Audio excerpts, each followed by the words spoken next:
Welcome back to Bauer Beauty. I'm Jenny Bauer. I'm an esthetician and I'm the founder of a skincare company called Bauer Beauty. We design clinical formulations for sensitive skin. So if that happens to be you, check the links in the description box. Today, consequently, we are talking about sensitive skin. I'm sensitive, you're sensitive, we're all sensitive. I want to help you understand how to design sensitive skincare regimen and give you a lot of different product options. I'm going to tell you a little bit about sensitive skin, how to treat it, what to look for. I'm going to tell you exactly what to avoid. Then I'm going to go into what your routine should look like. If you're not subscribed already, make sure to subscribe. We talk about holistic beauty, mind, body, spirit. We talk about personal growth, and you're not going to want to miss any of that, so make sure you subscribe now. Winter ambiance of the day. How effing gorgeous is this? This is definitely goals. Okay, a couple things you need to know about sensitive skin just to start off the bat is we tend to become a little more sensitive as we age because that's just how it works. Our hormones create more sensitivity in the skin, loss of collagen or different elements that make up the skin barrier make us more sensitive, and then also with getting treatments like chemical peels and using tretinoin and things like this, we've just become more sensitive or sensitized over time. With sensitive skin, it's not that you shouldn't be using actives or ingredients that are going to challenge the skin. It's that you should just use them with more caution, and you should use them with more precision, and you should use them cushioned around more healing ingredients. And the Bauer Beauty philosophy for anti-aging is a combination of controlled damage and controlled healing. So you want to damage the skin and then you want to heal the skin. Well, with sensitive skin, it's not exactly 50-50. It's more like 80-20. You want to 80% heal the skin and 20% damage the skin. You really want to make that skin so strong as possible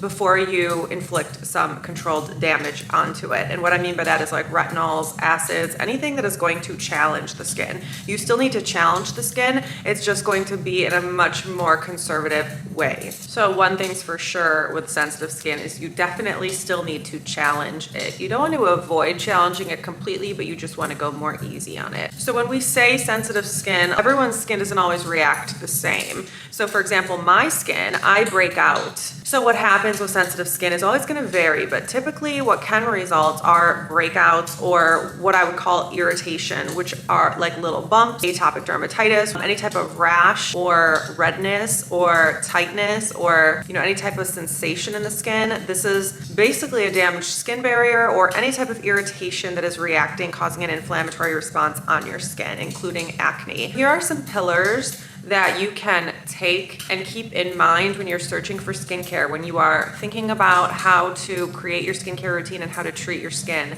These are some boundaries for you. You want to look for products with less ingredients, fewer ingredients. If you look at the ingredient list and it's like this long, products with more ingredients, there's more of an opportunity for you to become irritated by one of those ingredients, because one of the pillars of being sensitive is you may have an allergy to an ingredient more easily, or you may react to an ingredient more easily. You may be more prone to irritation. And so having more or higher quantity of ingredients is just going to give you more of an opportunity to be irritated. So fewer ingredients, which the industry is moving that direction, and Bauer Beauty designs a lot of its product around that philosophy, like minimal, brevity. You want to look for less ingredients. You want to look for lower strength ingredients. This percentage chasing, how the industry percentage chases, is not for you and it's not for us. So this is why we designed the niacinamide serum at 5%, even though hot percent is 10% or 20%. People think the higher the better. And sometimes, people can tolerate that. If you're sensitive, you likely can't, and you should stick with a lower percent on a more consistent basis. You would rather have a 5% niacinamide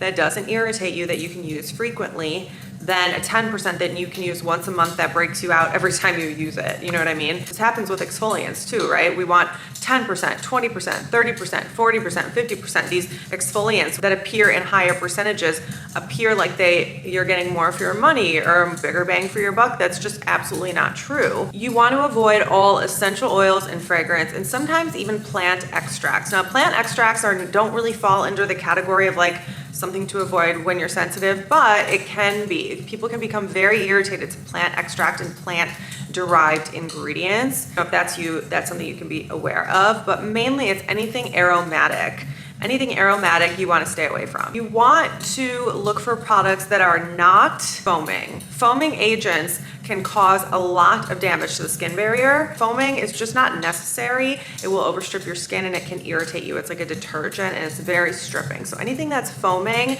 maybe stay away from. Definitely nothing with like microbeads, any type of physical exfoliant. We'll get into this in a little bit when I help you design the routine that you're looking for, but in general, you want to stay away from anything scratchy on the face. No scrubs, no salt scrubs, no microbeads, no nothing that's going to scratch your skin. Okay, so now that I've given you those kind of parameters and boundaries, I'm going to help you give you an idea of how a sensitive skincare routine should look.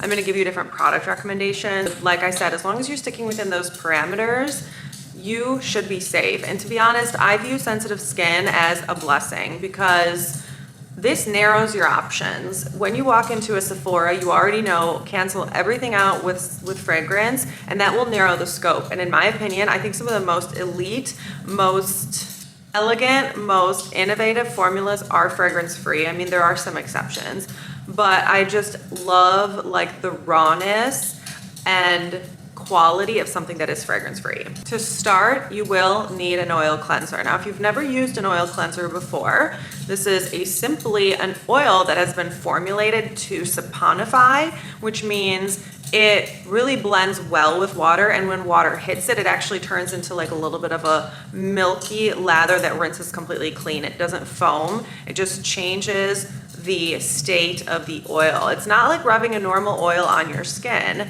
because oil, if you just were to put oil on your face and then put water, the oil doesn't rinse off, right? They repel each other. But oil cleansers are formulated so that when water touches them, they turn a little bit milky and they rinse clean, and they are fantastic, and they are the most effective and most gentle way to remove your makeup or any dirt or residue that exists on the surface of your skin. You want to get an oil cleanser. A few I recommend and love. I've been recommending the Face Shop Rice Water Bright Oil Cleanser for years. It's one of my favorites. Ironically, this does actually have fragrance, but fragrance in wash-off products is sometimes okay, especially in oil cleansers, because there are very few that are completely fragrance-free. Another one is the B-Lab PHA Oil Cleanser. I love this. And finally, a new one I've discovered is the Biossance Oil Cleanser, and that one is amazing too.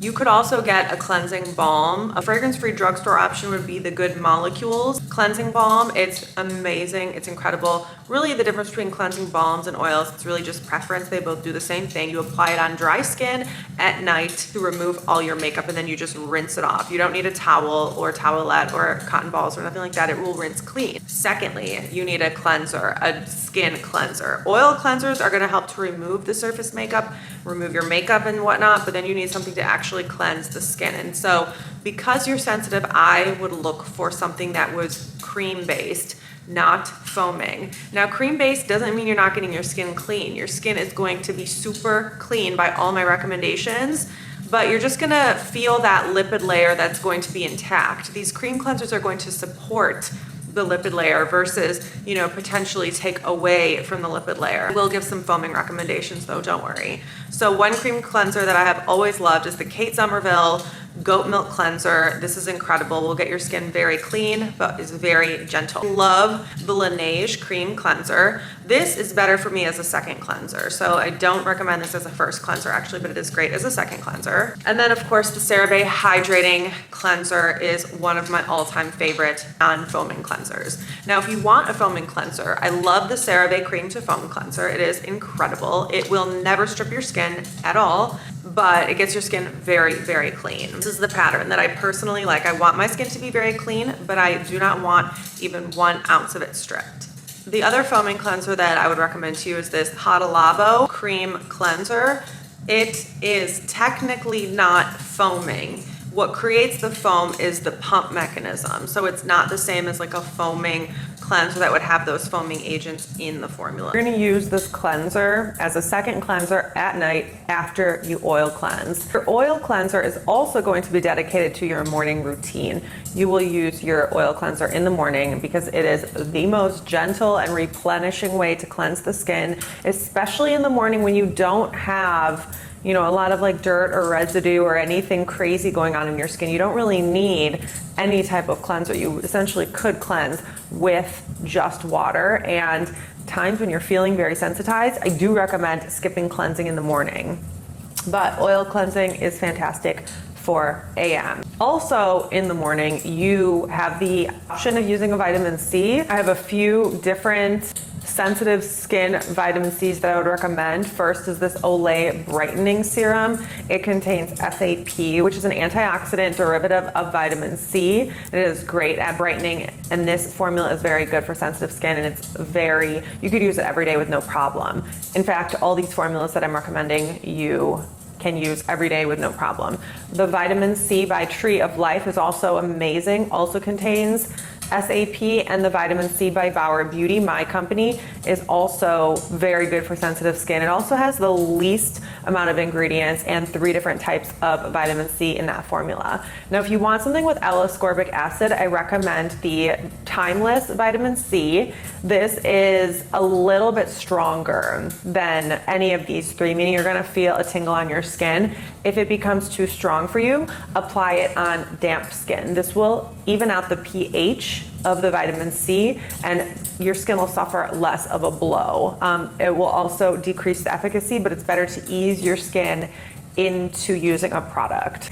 If you have any vitamin C L-ascorbic acid recommendations for sensitive skin, leave them below, because this is something that I'm searching for right now. I've mainly used SAP, and I sometimes just default to using my products because I love them, but I'm also a blogger, and so I like to, try all types of formulas so that I can recommend a good array of products and formulas to you guys. Another vitamin C that's also a little stronger is the Indeed Labs vitamin C serum, C24. This might be the strongest of the bunch. I would also recommend, like I said, put this a little bit on damp skin if it's too irritating for you. So you're gonna do this after you cleanse in the morning. And if you feel sensitized or irritated, you wanna skip this step. Do you need a vitamin C? I would say it's good to have one in your repertoire, but with sensitive skin, less is more. So find one that you can use on a regular basis. Another serum you can use in your morning routine is a peptide serum. Of course, the Bauer Beauty peptide serum is incredible. It's in an aloe base. We use Matrixyl 3000 and Trilagen, which are 2 trademark peptides. Another good option is the Peach and Lily Glass Skin Serum. So to conclude your morning routine, you will need a sunscreen, likely one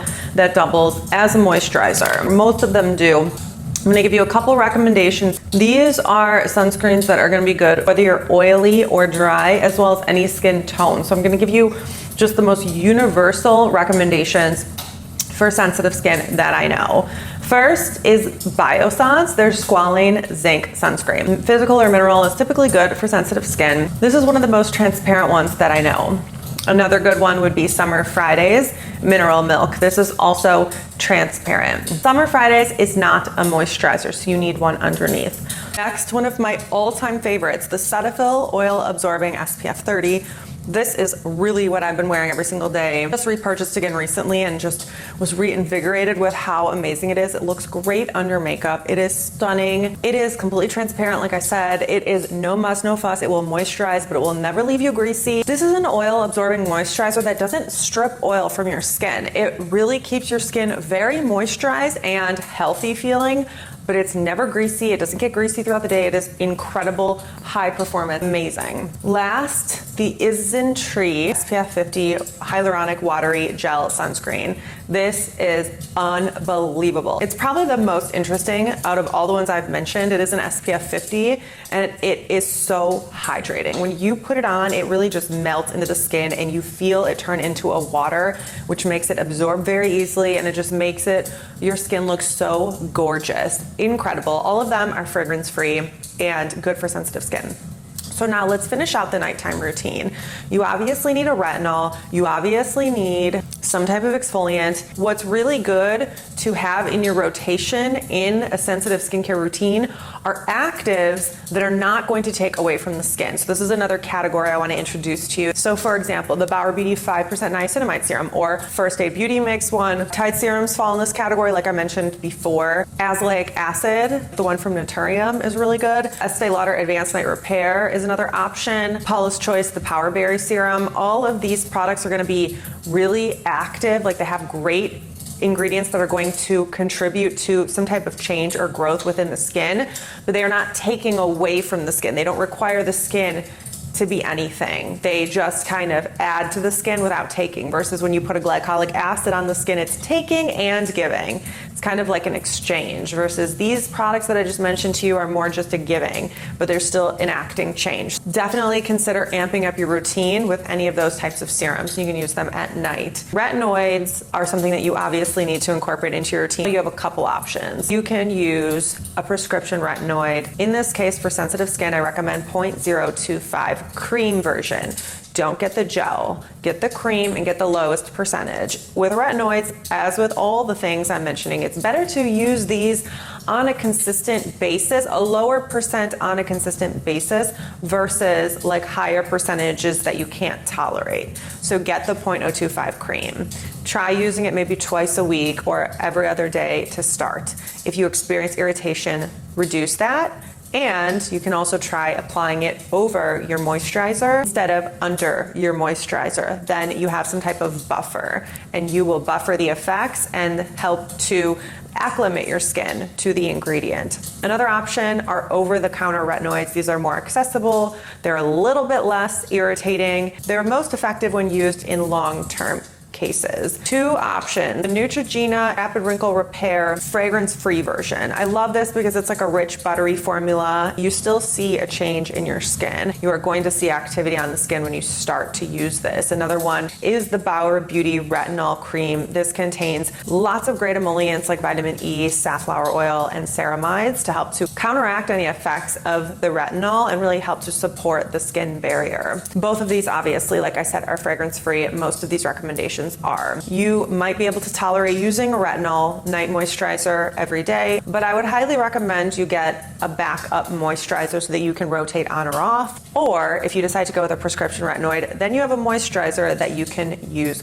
with that retinoid. So the moisturizers I recommend, I love the First Aid Beauty, the Ultra Repair Cream. I love the Aveeno Calm and Restore. This has colloidal oatmeal, it has ceramides. It's a really rich, buttery, amazing moisturizer that's not going to be too heavy for you. Hey y'all, so my audio cut out. I guess I was having major audio issues here. Basically, I believe what I was talking about was how both of those moisturizers are great for sensitive skin, even if you have psoriasis or eczema, because they have colloidal oatmeal, which is an ingredient that really helps to restore the skin barrier. Really helps to calm the skin. And I also went into depth about exfoliants for sensitive skin, but I will have to record a separate video for that.